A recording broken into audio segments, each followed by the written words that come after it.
Thanks for finding my channel. This is my backgammon learning journey, which I want to share with you because it's the best game ever. So let's go under the backgammon microscope. Okay, this is a 11-point match, online match on Backgammon Hub, and as per usual, make a poor start, do a daft thing. Here I've made the correct play and changed my mind, unfathomably. I do use that word a lot. I don't know why. That's the move I ended up playing, and it's basically completely wrong.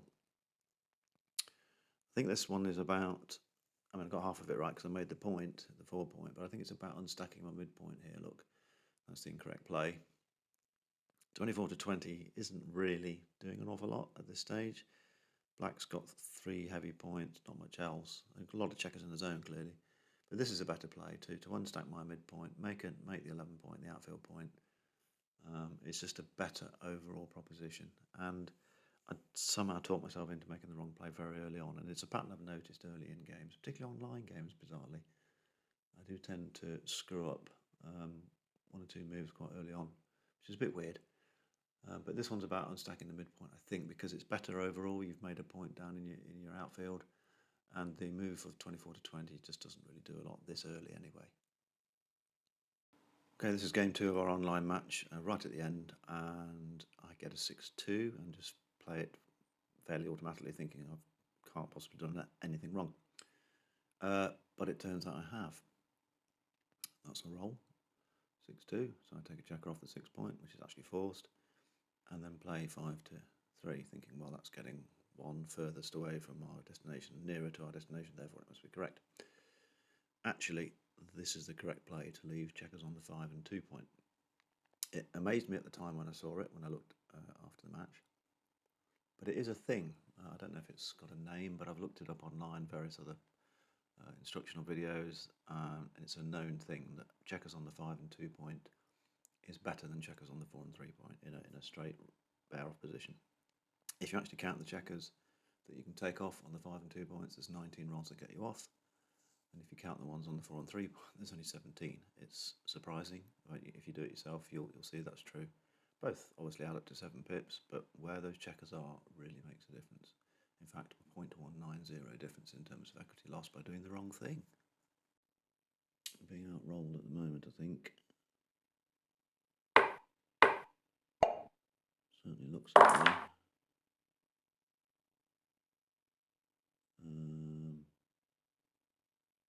I am staying back to contact, but I need to at least advance. So here I've talked myself into a line of thinking that's very one-dimensional. I've said, oh, I need to advance because I don't like the look of that checker on the 18 point. It's vulnerable. And I just haven't looked down and spotted the fact that that's a very obvious play to make the 4 point, make a 4 point board.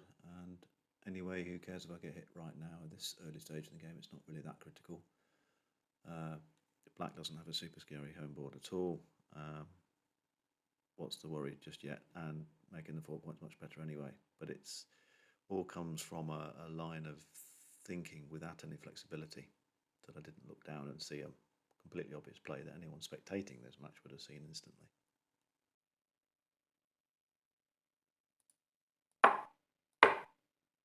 Is there an argument for just not hitting there? Go level the races. So this was in game 5, and I somehow talked myself into not hitting. You can hear my befuddled logic. I'd say something about the race being close, and that seems to be justification for not hitting. It's actually the reason I should be hitting. That's the play I should have done with the black arrows. As you can see, it puts black on the bar. And yes, I've got 2 blots on my home board. But so what? So what if I get hit? I'll have sent the checker back, and look at the return numbers I'll have. They're all, it's fine. The error here is massive, 0.737, so I've given up 0.737 of a point in equity by making this play. It's horrific. And I've just let the fear of leaving 2 blots on my home board talk me into not hitting. The fact that the race is close is the reason I should be hitting. And I'm going to have so many rolls to make the 1 or the 2 point, or even both, quite quickly, that my position could flip into being very advantageous very quickly here. So, not my finest hour. can actually escape with a back checker. Here, I'm only going to get sent back to where I was before, which is not the end of the world, but race is close enough, I think.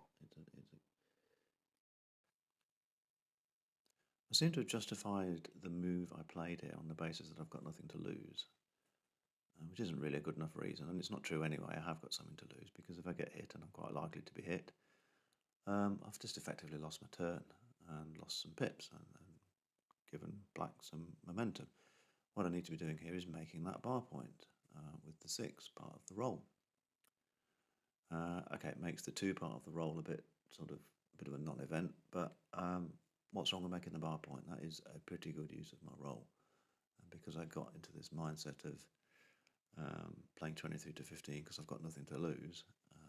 So maybe I justified it with the race being close and I'm running. Well, I don't know, but do something. If you can do something really positive, which I could do here, do that. Okay, I would love to play 22 to 20. Oh. I thought I could cover then.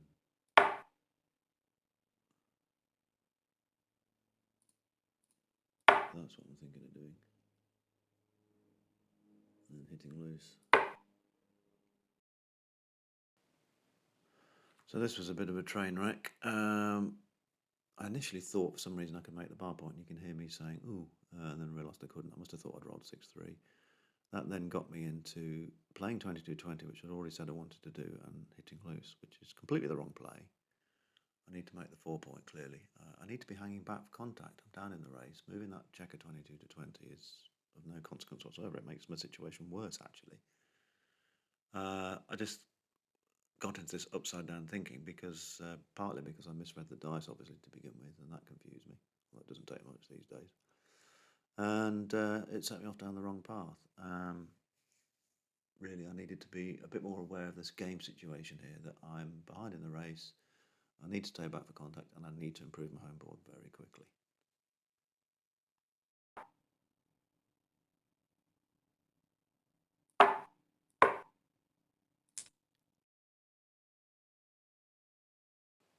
So here I've basically not taken into account the fact that the phase of contact has basically passed here, and the move I've played in the red arrows there isn't really doing anything. I might as well just go now. And the advantage of going now is that I only leave 2 crossovers to get into my home board, whereas black's got 1, 2, 3, 4, 5. Many more crossovers, although they're up in the race. So I just need to race in, leave myself less crossovers. I'm still only 33% to win, but it's a small blunder to do the faffing about in my home board, and I don't need to do that. It's the sheer number of checkers is clear that's the problem, isn't it?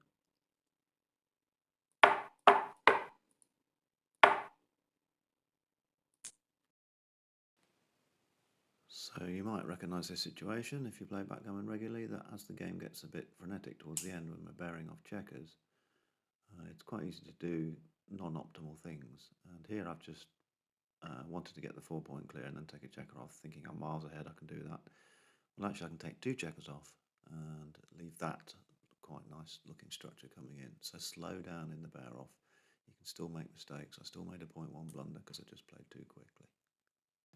Thanks for watching my video. Hopefully you'll join me another time soon.